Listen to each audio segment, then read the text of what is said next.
بھائی السلام علیکم ورحمۃ اللہ وبرکاتہ، السلام علیکم ورحمۃ اللہ وبرکاتہ۔ بھائی 5-7 منٹ لوں گا، اللہ اور اس کے رسول کی بات کریں گے انشاءاللہ، بڑا فائدہ ہوگا۔ ایمان کے بولے ایمان والوں کو نفع دیتے بھائی۔ الحمدللہ ہم سب مسلمان ہیں، الحمدللہ ہم سب مسلمان، ہم سب نے عظیم و شان کلمہ پڑھا، لا الہ الا اللہ محمد رسول اللہ۔ اس دنیا میں آنے سے پہلے عالم اربع کے اندر ہماری روح نے اللہ سے اقرار کیا تھا، وعدہ کیا تھا کہ اللہ ہم دنیا میں جائیں گے، آپ کے حکم کو مانیں گے، آپ کے نبی کے طریقوں کے اوپر زندگیوں کو گزاریں گے۔ لیکن بھائی جب ہم لوگ دنیا میں آئے، اس کی چمک کو دیکھا، اس کی رنگینیوں کو دیکھا، اس کی غلاظت کو دیکھا، اس کے گٹر کو دیکھا، اور دیکھ کر اس کی گندگی کو اپنے دل میں ایسے بسا لیا، ایسے جتا لیا جیسے یہ ہمارا ٹھکانہ، ہمیں ادھر رہ کر جانا ہے، ہماری عیاشی کرنے کی جگہ یہ، جتنی عیاشی کرنی ہے ہمیں ادھر کرنی ہے، آخرت میں جو ہوگا دیکھا جائے گا۔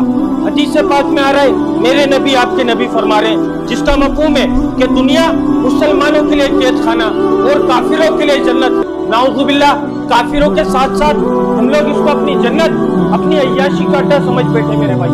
دنیا ہمارا ٹھکانہ نہیں ہے، خدا کی قسم دنیا ہمارا ٹھکانہ نہیں ہے۔ ہمارا ٹھکانہ وہ آخرت کا گھر ہے، ہمارا ٹھکانہ وہ اعلیٰ درجے کا ہے۔ اللہ تعالیٰ خود قرآن پاک میں فرماتا ہے، جس کا مفہوم ہے کہ میں نے اپنے برگزیدہ بندوں کے لیے ایسی آنکھوں کی ٹھنڈک کا سامان تیار کر کر رکھا جو نہ کسی آنکھ نے دیکھا، نہ کسی کان نے سنا، نہ کسی کے دل کے اوپر اس کا گمان گزرا۔ میرے بھائی وہ نعمت کا حقدار کون ہوگا؟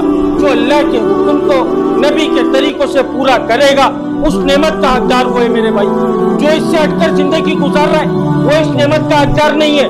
جو اس دنیا کی گندگی کے اندر منہ مار رہا ہے وہ اس نعمت کا حقدار نہیں ہے۔ وہ میرے بھائی اللہ تعالیٰ اس کے لیے اللہ تعالیٰ نے آیات نازل فرمائی جس کا مفہوم ہے کہ جو دنیا کی کھیتی کا طالب ہے، جو دنیا کی کھیتی کا طالب ہے، ہم اس کو دنیا میں سے کچھ دنیا دیں گے لیکن آخرت میں اس کا کوئی حصہ نہیں ہے میرے بھائی۔ یہ اللہ تعالیٰ نے کس کے لیے؟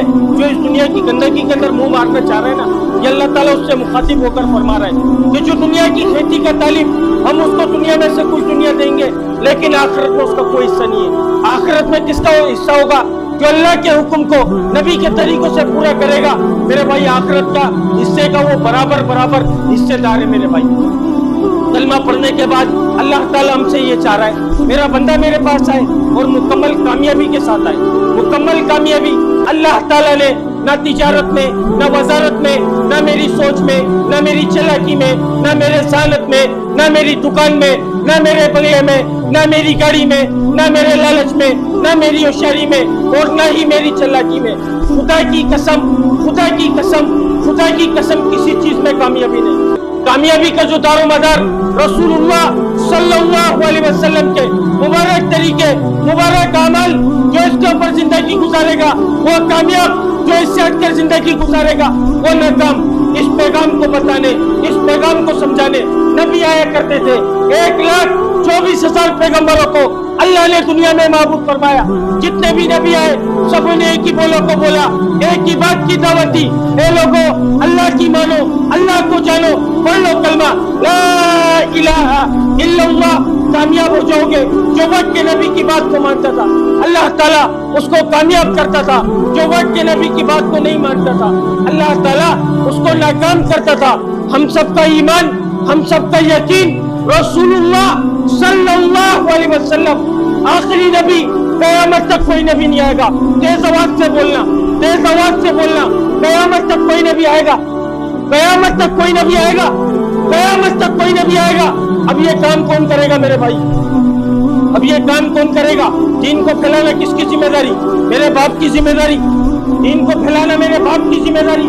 جب کوئی عالم دین دین کو پھیلائے گا، یا کوئی مفتی دین کو پھیلائے گا، یا کوئی مفتی ممبر پر بیٹھ کر دین کو پھیلائے گا، نہیں میرے بھائی، دین کو پھیلانا ہر اس شخص کی ذمہ داری۔ دین سیکھنا علماء دین سے سیکھنا، اور دین پھیلانے کے لیے نہ عالم بننا نہ مفتی بننا ضروری ہے میرے بھائی۔ دین پھیلانا ہر اس شخص کی ذمہ داری جس کے سینے کے اندر لا الہ الا اللہ محمد رسول اللہ، وہ اس محنت کا ذمہ دار، وہ دین کو پھیلانا اس کی ذمہ داری۔ اب وہ ماں کا بیٹا، باپ کا بیٹا، بیوی کا شوہر، بچوں کا باپ، دکان والا، کاروبار والا، دفتر والا، ڈگری والا، عہدے والا، رینجرز والا،